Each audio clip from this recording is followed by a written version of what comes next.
Have you allowed your creativity to go dormant?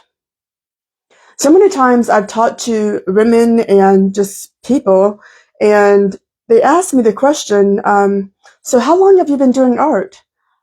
What does it take for you to create something? Like, what do you do? Like, what's your process? And I find that they're curious because they've allowed their creativity to go dormant. It's resting, it's asleep, it's not active, you know? And I find that many women that I talk to, they feel sometimes miserable doing something that they really weren't called to do, but yet they're doing it to show up in life as, that thing. But that creativity that's inside of them is begging to come to life. It's begging to come to life. And so many times we look at the world and we allow the world to tell us how we should live our life. And it's not that way. We shouldn't we shouldn't allow the world to tell us how to live our life, right? There are so many of us that have been creative as children. We were diving into art. We were imagining things. Our imagination ran wild. We had this crazy rainbows and sunshine type of mentality. But as we got older, we allowed it to sleep. We allowed it to go to sleep. We told ourselves a lie that being creative is just not the way of life. We told ourselves a lie that your creativity isn't good. I told myself the lie that I wasn't an artist in this very house. So this is the house that I grew up in. We renovated it. We're living in it now. And there's a bedroom that was across the hall there. And I asked my mom, many of you might know this story. I asked my mom if I could paint my door, the front of my bedroom door. She said yes, like a crazy person. She had never seen my art. She'd never seen me create anything. But she said yeah. And so I got my paintbrushes. I don't even know where I got paintbrushes from because I wasn't like buying paints or like painting at all. And I had this vision in my head and I tried to put it on the door because it was like flowers and vines and florals and everything. But I went to put it on the door and I couldn't. It was like I couldn't bring what I saw here in my mind or my sight or this vision. I couldn't bring it to life. And so I looked at the door and I was like, that doesn't look like anything that I was seeing in my head. It looks nothing like it.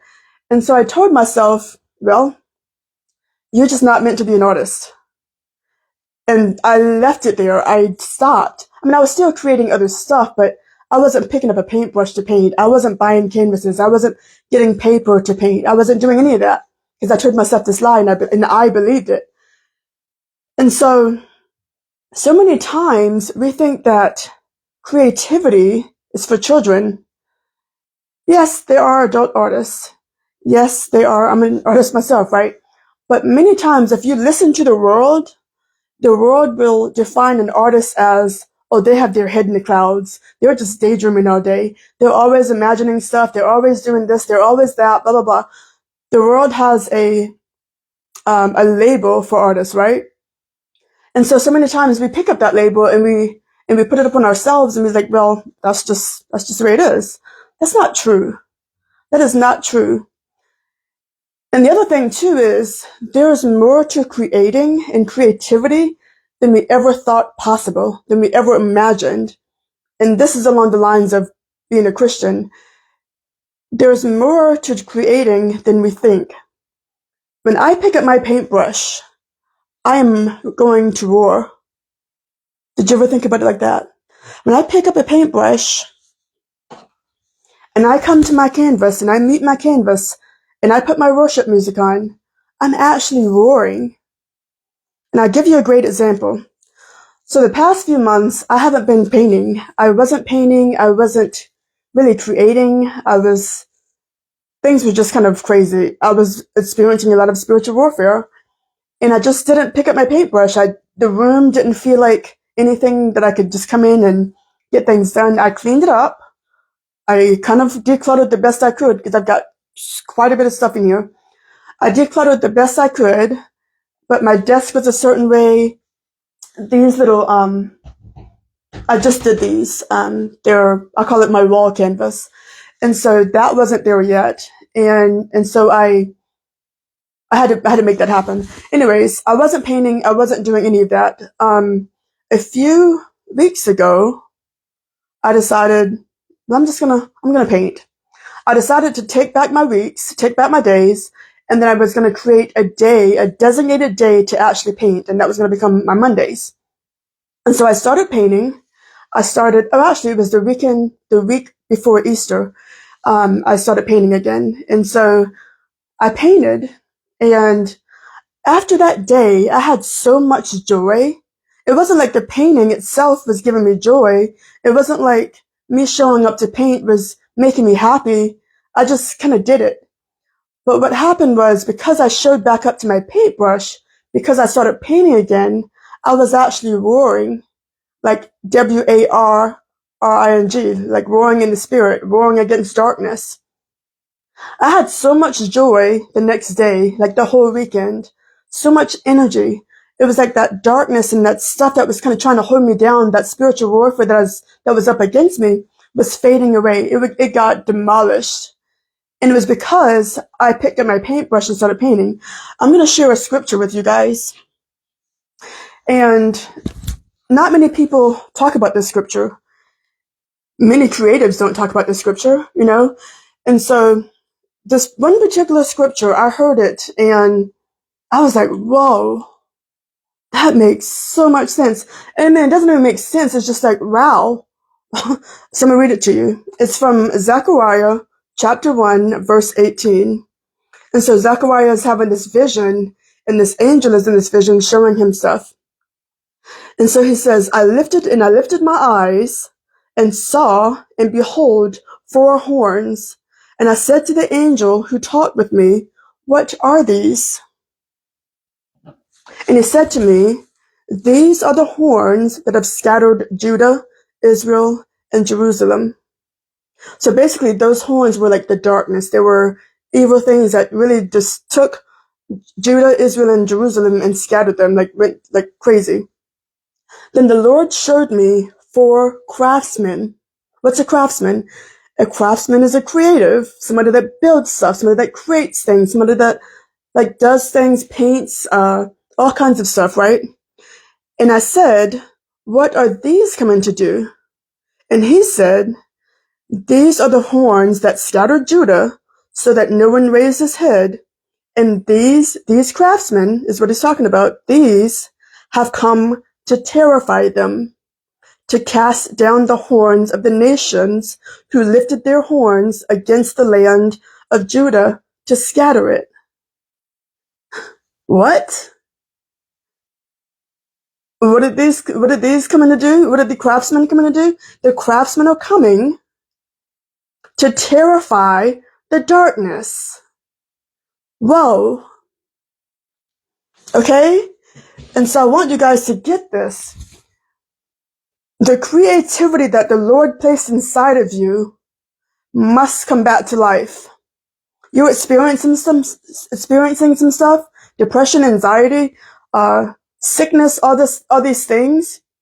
Get creative again, because when you begin to create, when you begin to show up with the gifts that the Lord has put inside of you, when you begin to embrace that, when you begin to own that, you are warring in the spirit against all darkness. We talk about a lot of times about the army that's being raised, and people coming to the scene. But we don't really talk about the creatives, the army of creatives that's rising. There is an army of creatives that needs to rise up to fight back, to fight also. And when I pick up my paintbrush to paint, I am fighting back the darkness, because the word says so. Because it says that he sent the craftsmen to terrify the darkness. Do you realize what kind of power that we have in creativity? When I pick up my camera to go take pictures, I actually did that this past weekend. I went to one of the gardens here in Charleston, and my husband and I just walked around and we just captured pictures, and it was beautiful. It was something that I had missed doing. I used to do that all the time. And so, as children, we're so much more creative sometimes. We're imagining things, we're thinking about things, we're daydreaming.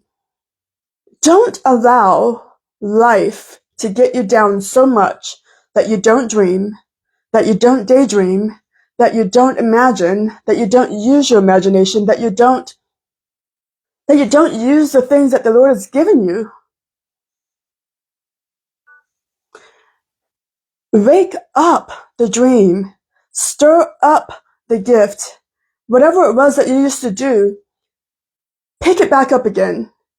Begin to tell yourself the truth. Begin to shed off those lies, to peel back those layers where somebody told you along the way that it wasn't good. Where somebody said, well, get your head out of the clouds. You gotta go do something. Go get a real job. Go, whatever. And not every creative is called to be an artist in the business. Some of them are. Some of them are not. I would seek the Lord on that.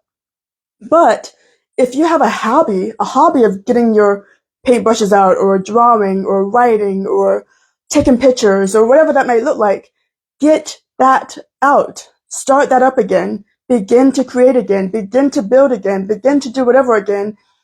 And those of you that may have missed it, it was Zechariah, chapter 1, verse, and that was actually, I didn't tell you the verses. It was verses 18 through 21. And so, whatever it is, whatever you allow to go dormant, allow it to be woken up. Allow that valley of dry bones to come back to life again. Because whatever is dead, whatever has been asleep, wake it up. Bring it back to life because it's needed. It is needed. Your creativity is needed. And so as we're facing things and as we're going forward, we get to roar against the darkness, the things that's coming against us, right? And so, like I was saying just a minute ago, whatever somebody told you,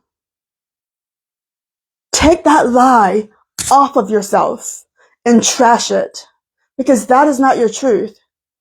When we begin to think about creatives, and I hear this so many times too, well, I'm just not creative. I just don't have a creative bone in my body. I don't have a creative anything.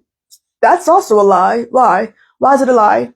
Because in the very first book of the Bible, and without even reading the book of the Bible, if you're standing and you're a person, you were created by who?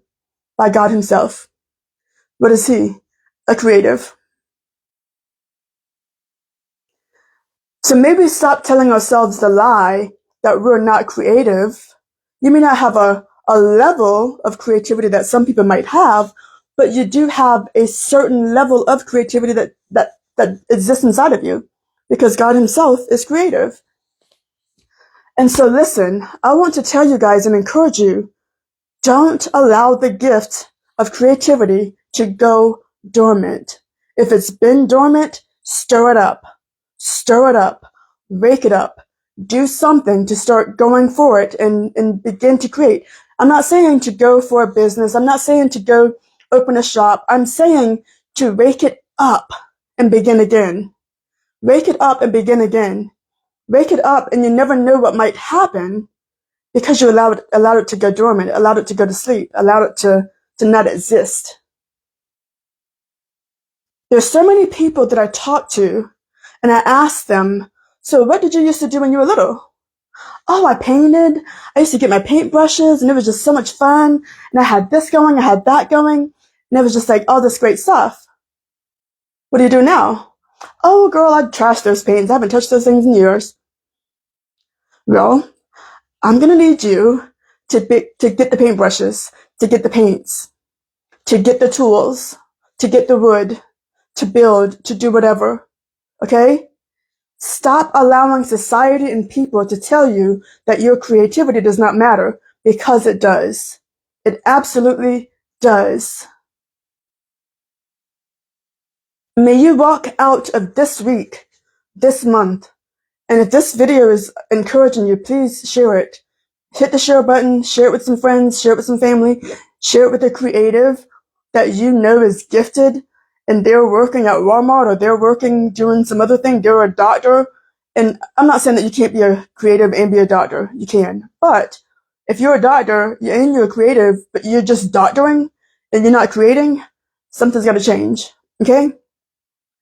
So share it with someone. Share it with someone that isn't following that creative gift inside of them, that isn't awakening that gift that's inside of them.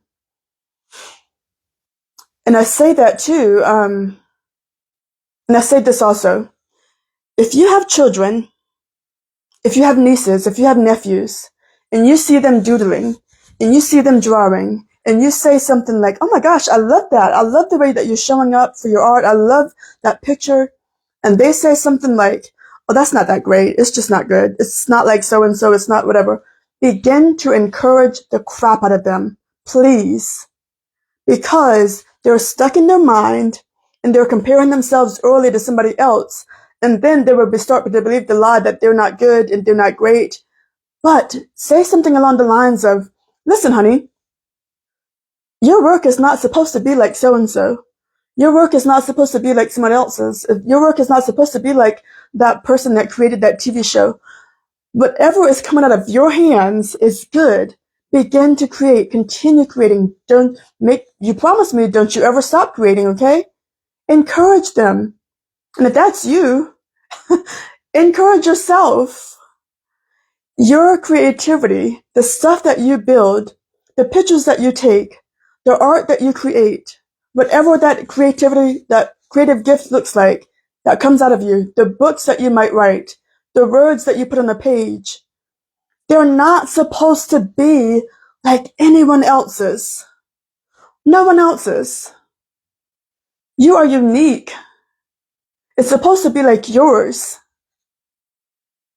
It's supposed to be like yours. There isn't anyone else that paints exactly like me.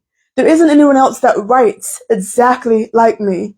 There isn't anyone else that takes photographs exactly like me. We've all been set apart. We're all unique. We all have individual giftings. We all have unique personalities. We're all different. Okay? So don't go around looking at something that you create and just start feeding yourself a bunch of lies that's only going to keep you in a box. It's not going to allow you to awaken that gift and keep moving forward. It's going to put you in a box and keep you just wallowing around in self-pity, and you never ever actually get up and go do something about it. Okay? Stop feeding yourself the lies. So that's one part. The other part is stop agreeing with the lies. So sometimes we have lies that we feed ourselves. The other times we have the enemy, the adversary, who does not want you to step into your creativity. He does not want you to reach your destiny. Who does not want you. Like, why would he want you to step into your creativity? Because if you do, you're demolishing darkness. What does he want to do? He wants to continue bringing darkness into your life. So, second part, stop agreeing with the lie. Thought comes into your head. Oh, this isn't great. Oh, that's not something that Jesus would say to you. That's not something that the Creator would say to you with the gift that He gave you to create something. That's not what He would say. So don't agree with that. Put some words of truth in your mouth. The Lord gave me this gift. I will create. I will do what He's called me to do. I am a creative. I am an artist. I am a writer. I am a builder. I am whatever that looks like, whatever creativity looks like in your life. I am a poet. I am whatever. Begin to agree with that and embrace that. Okay? We're done. We are done with the lies. We are done allowing society and people and I'm going to say low vision people to tell us how we should live our life. If you have the vision and you have the ideas and everything, go for it. Go for it. You might show up like I did to that door where I had this vision in my head and I went to try to create it and it came out nothing like what I thought it should come out like. That doesn't mean that I'm not creative.